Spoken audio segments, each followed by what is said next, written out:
અધિક વદની પરમાં એકાદશીની વાર્તા। પુરુષોત્તમ માસની વદની 11 પરમાં નામે કહેવાય છે। તે પાપ હરનારી તથા મોક્ષ આપનારી છે। તે સુદ 11ના જેવી જ વદ 11થી વિધિ પણ કરવી। તે દિવસે પુરુષોત્તમ દેવનું પૂજન કરવું। સુમેઘા નામનો ધાર્મિક બ્રાહ્મણ હતો। તેની પત્ની પવિત્રા નામની હતી અને તે પતિવ્રતા હતી। એ બ્રાહ્મણ કોઈ કર્મના લીધે ધન ધાન્યથી રહિત હતો। તેને ભિક્ષા પણ મળતી ન હતી, છતાં કોઈક વાર તે અતિથિને જોઈ તેનો સત્કાર કરતી। તે વખતે પોતે ભૂખી રહેતી, પોતાનું શરીર સૂકવી નાખતી, છતાં તે બ્રાહ્મણ તેને સદાય પ્રફુલ્લિત રહેતો જોતો। ઘરમાં અનાજ નથી એમ તે પતિને કદી કહેતી નહીં।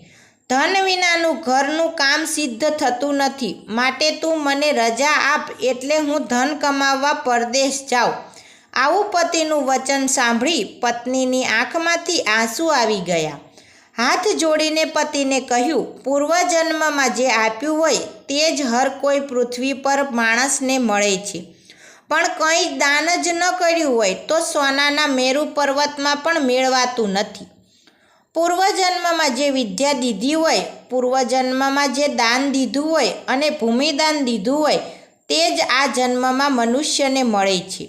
હે મહામુનિ, આપ વિના કેવળ એક ક્ષણ પણ હું રહી શકું તેમ નથી। ધણી વિનાની સ્ત્રીને તો આ દુર્ભાગ્ય છે એમ કહી લોકો નિંદે છે, માટે આપના ભાગ્ય યોગ્ય અહીં પણ આપને ધન મળી રહેશે। એટલામાં મુનિ શ્રેષ્ઠ કૌંડિન્ય મુનિ ઋષિ ત્યાં એમના ઘરે આવ્યા। તેણે ઉત્તમ આસન આપ્યું ને તેમની પૂજા કરી। તેની પત્નીએ મુનિને ભોજન કરાવી પૂછ્યું કે, હે વિદ્વાન મુનિ, કયા પ્રકારે અમારા દારિદ્ર્યનો નાશ થાય? મારા આ પતિ મારો ત્યાગ કરી પરદેશ જવાની ઈચ્છા કરે છે, પણ હે વિદ્વાન, મેં હેતુગર્ભિત ઘણા મોટા વાક્યો કહી તેમને અહીં રોક્યા છે। હે કૃપાના સમુદ્ર, એવું કોઈ વ્રત કે તપ વગેરે આપ મને કહો જેથી અમે સુખી થઈ શકીએ। મુનિ શ્રેષ્ઠ કૌંડિન્યએ કહ્યું, પુરુષોત્તમ માસમાં જે વદ 11 આવે છે તે પરમાં નામે પ્રખ્યાત છે।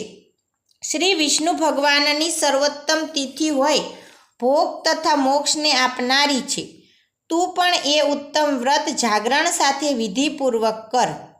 તે પછી એ બ્રાહ્મણ પત્નીએ તેમના કહ્યા પ્રમાણે પોતાના પતિની સાથે ભાવયુક્ત થઈ વ્રત કર્યું। પુરુષોત્તમ માસમાં સ્નાન કરી પરમાં એકાદશીનું વ્રત કર્યું, તેમજ એ એકાદશીથી માંડી 5 દિવસનું પંચરાત્ર વ્રત પણ પતિની સાથે રહી પૂર્ણ કર્યું। વિધાતાએ પ્રેરણા કરેલા તે રાજપુત્રે જાતે આવી વસ્તુઓથી ભરેલું એક નવું ઘર તે બ્રાહ્મણને દાનમાં આપ્યું। ઉપરાંત તેના તપથી પ્રસન્ન થયેલા રાજાએ સુમેઘા બ્રાહ્મણને તેની આજીવિકા ચાલે એવું એક ગામ ગરાસમાં આપ્યું। એમ પુરુષોત્તમ માસની પરમાં વદની 11એ ઉપવાસ કરી ઘણા જ આદરથી વ્રત સાથે કરીને તરત જ એ બ્રાહ્મણ સર્વે પાપોથી રહિત થયો હતો અને સર્વ પ્રકારના સુખો સાથે આ લોકના ભોગે ભોગવી છેવટે પોતાની પત્ની સાથે વિષ્ણુનગર વૈકુંઠમાં તે ગયો હતો। એકાદશીનું વ્રત કરે છે તેઓ પૃથ્વી પર ભોગો ભોગવી સ્વર્ગમાં દેવેન્દ્ર પામે છે અને છેવટે ત્રણેય ભુવનમાં વંદાયેલા શ્રી વિષ્ણુ ભગવાનના વૈકુંઠમાં જાય છે। જય જય શ્રી કૃષ્ણ।